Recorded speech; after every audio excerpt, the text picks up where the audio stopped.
Hey folks, thanks for coming out. This unit of the class focuses on gender and the women's rights movement, partly as a way of wrapping up our discussions of human rights and our approach to human rights-related issues throughout this course, but also as a way of introducing some of the various issues going on and how rights get made at a global scale and at a global level. To do this, we're going to spend a little bit of time talking about gender as a field of inquiry in the social sciences, something that your textbook does a little bit as well. Before we start to review the sort of classic way, I guess you could say, that rights get made, the state-centric approach focused on civil, political, and social rights that you're going to have a short reading on, and that we're going to spend a little bit of time discussing.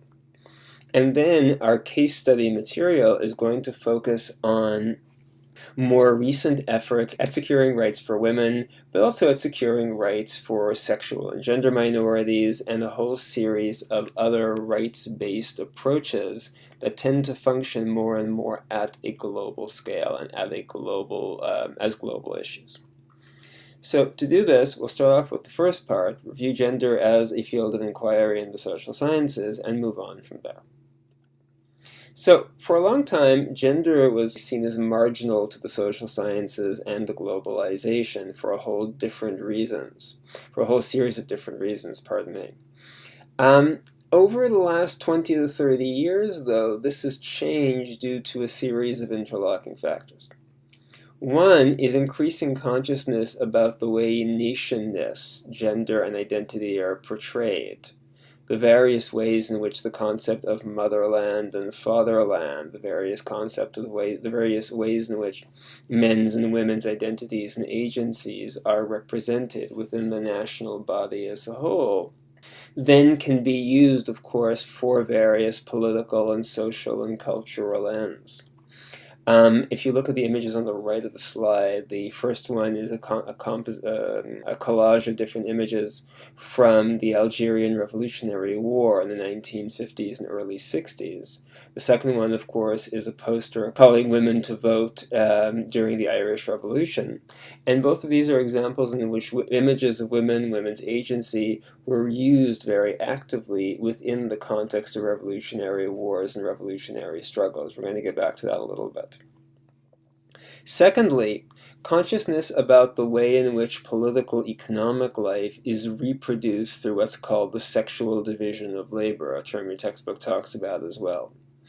A couple of easy examples: Filipino migrant labor in East Asia and Canada, in the Canadian case, the Live-In Caregiver program. Indonesian women in Saudi Arabia, the structure of the global garment industry, and we have a short reading on that as well, all really point to the way in which gender is part and parcel of how political economic power, aka through world systems theory, actually functions on the ground. Wallerstein doesn't talk very much about this, going way back to the early part of the course here, but the fact remains that it's true, that very specifically gendered roles and gendered identities wind up being quite instrumental to the way in which IPE really works on a global scale. And the third one that we're going to talk about very briefly towards the end of the lecture is the rights revolution and the process of mainstreaming rights, and gender rights in particular, that have sometimes gone in hand with this. The United Nations conferences and conventions, CEDAW, and a whole series of other treaties and other instruments really officially elevating women's rights and gender rights more broadly to a very visible position at the global scale. Couple of examples of this, just as we work through the ideas. A couple of years ago, the newspaper The Guardian, in 2014, did a photo series on female Peshmerga fighters amongst the Kurdish forces. The Kurds are a stateless population that have long inhabited the northern part of Iraq, the southern part of Turkey, parts of Syria, and so forth. And they have been instrumental in the fight against ISIS, the fight against Islamic State. And so the use of these pictures and the circulation of these pictures was meant to kind of contrast the obviously very different gender roles that play themselves out within ISIS versus the Kurdish emphasis on equality and parity between male and female fighters, all unified in the struggle. This is one example of the way that gender becomes sort of something that people study and people really focus on in understanding politics and conflict more broadly. A few other examples as well. In Canada, on Parliament Hill, there is a statue to 5 women who were responsible for bringing the persons case under Section 24 of the BNA Act, the British North America Act. In Canada at that time, the BNA Act basically granted legal rights to quote-unquote persons, but it was not really specified whether persons meant women. So in 1928, 5 women bring a case before the courts asking whether persons means eligibility for women for nomination to the Canadian Senate. The Canadian Senate was in those days not elected. It was, you got there by nomination. Well, the courts initially ruled that no, it didn't mean that, and so women weren't eligible for the Senate. But in 1929, that was overturned, and women became eligible to sit as senators. In Germany, looking at the second image on the slide, it's a little bit of a different story. Because what we have here is an image of the Neue Wache, and I apologize to any German speakers out there, I'm sure I'm mispronouncing that. Which has been a very contested war memorial for many, many years. The Neue Wache was for a long time a war memorial that was constructed around the idea of German heroism in various wars and various conflicts. After the Cold War, it was transformed into, at least in part, a Holocaust memorial and a memorial to the fallen of Germany. And at its center, there is what is known as a Pieta, in other words, a Christian icon symbolizing salvation through Christ's death. Well, this has been controversial for a number of reasons, partly, of course, because many of World War II's victims were Jews, who, understandably, did not really identify with this particular symbol. So it's created a whole series of issues around the way in which gender is used and mobilized in public memory, in historical memory. But then also the intersection of religion and gender sort of coming together and coalescing in this particular monument. And then finally in France, the sort of double use of women within national memory and national iconography. Joan of Arc, the figure you see on the left, is typically appropriated by the French right for having inspired Charles VII to recover France from English domination during the 100 Years' War in the 15th century. Marianne, the figure you see over there on the right-hand side of the slide at the bottom, basically is a figure appropriated by the French left due to having figured in a painting by Eugène Delacroix representing women's Revolutionary War during the French Revolution that overthrew the monarch. So these are just some examples of symbolic ways in which women and the kind of different ideas about the role that gender ought to play are being mobilized and used in monuments and symbols in political, historical, and cultural consciousness. And we can, of course, then extend this a little bit further. The use of gendered categories, leader, follower, warrior, supporter, agent, victim, then shape a whole series of other decisions about women's rights, the rights of gender and sexual minorities, labor conditions, and gender identities more broadly. In other words, gender studies does not equal women's studies, and gender does not equal women's issues. So a couple of examples of this. Infamously, the Russian president Vladimir Putin likes to pose with his shirt off, which is a very clearly gendered way of representing his strength and his toughness and so on and so forth. The image of him riding a bear and a shark are made up, but the ones of him on horses and fishing and stuff like this really aren't made up. He actually goes on photo shoots and does this kind of thing. More seriously and more somberly, the way in which HIV/AIDS has been framed and has been cast over the years is obviously tied into notions of gender and appropriate gender roles. For a long time, HIV/AIDS was seen as a quote-unquote gay disease, as a gay plague, as gay-related immunity syndrome. And so many of the reactions in the 1980s to AIDS were premised on the idea that quote-unquote men don't get it. And as a result, that it was in a sense funny, because it was only something that affected homosexuals or that was really relevant to the lives of gay people. So this dialogue is taken from an October 1982 press conference at the White House, and I think speaks really clearly to the ways in which ideas about gender then make it possible to laugh about AIDS victims and to laugh about people dying.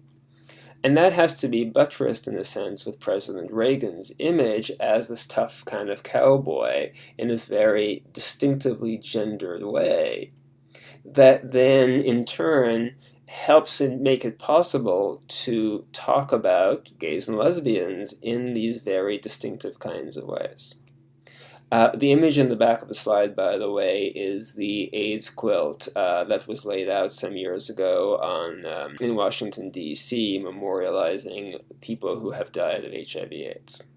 We've seen now pretty clearly why and how it is that gender is important in terms of talking about globalization, politics, culture, economics, and so forth. Let's now talk a little bit about rights movement specifically, and then we'll get into the women's rights movement, as we move forward. Classic approach to the implementation of rights was developed by a British sociologist, T.H. Marshall, after World War II. And he divided this into basically three waves of rights: civil rights, 18th century innovations; political rights, I should have put 19th century there, but 19th century innovations; and social rights, 20th century innovations. Long story short, civil rights are mainly negative rights. Things like the rights to speech, assembly, due process, freedom from cruel and unusual punishment. Long story short, they're rights that are defined by what government may not do to people and what people have the right to have not done to them. Negative obviously doesn't mean bad in this sense. It means that it restricts things from happening. It prevents things from happening. These are classically identified as 18th century rights enshrined in the French Declaration on the Rights of Man and Citizen, the English Bill of Rights, and so on and so forth. Political rights, straightforwardly, are the rights to vote, hold office, initiate legislation, and really, in a sense, bring people into a relationship with their country and with their government, or with their state, I guess you could say, that is quite different from what it was in the past. These are largely seen as a 19th and early 20th century innovation, although, of course, in various places, they vary quite a bit in terms of exactly when they were functionally implemented. My favorite example of this is the fact that Swiss women, for example, did not get the right to vote until the 7th of February 1971, because Switzerland decides key political issues by plebiscite or by referendum, and it took that long to convince over 50% of men to grant the right to vote to Swiss women. And then social rights are things like the rights to welfare, economic protections, and so on and so forth. Some of the debates you may be familiar with on this topic are things like the concept of a universal basic income. And these are very much of the era of social rights movements in the 20th century, protecting people from economic insecurity, protecting people from economic penury, and so forth. Well, what's the significance of all this? Well, for Bola, the significance is that over the last, when he was writing this in 1987, over the last 30 to 50 years or so, what we've seen is an expansion of basically alienable rights. Rights that are positive, but that correlate positively to duties. In other words, over the years, he argued that yes, rights had expanded for people, but then again, so had responsibilities, and so had the authority of states over society. And in the table that you have on the right-hand side of the slide over here, table 6.3, you have this correlation laid out pretty clearly, where you have a number of constitutions. He was studying national constitutions to see what kinds of rights they promise and what kinds of rights they offer. Basically, a number of constitutions with alienable rights going up and up and up over the years, whereas, of course, inalienable rights don't have nearly the same level of growth. We can sort of take these findings, we can take this material and look at it in a couple of ways. On the one hand, it's true that the developments in rights that he talks about occurred at that point in the 20th century. But 1987 was a long time ago.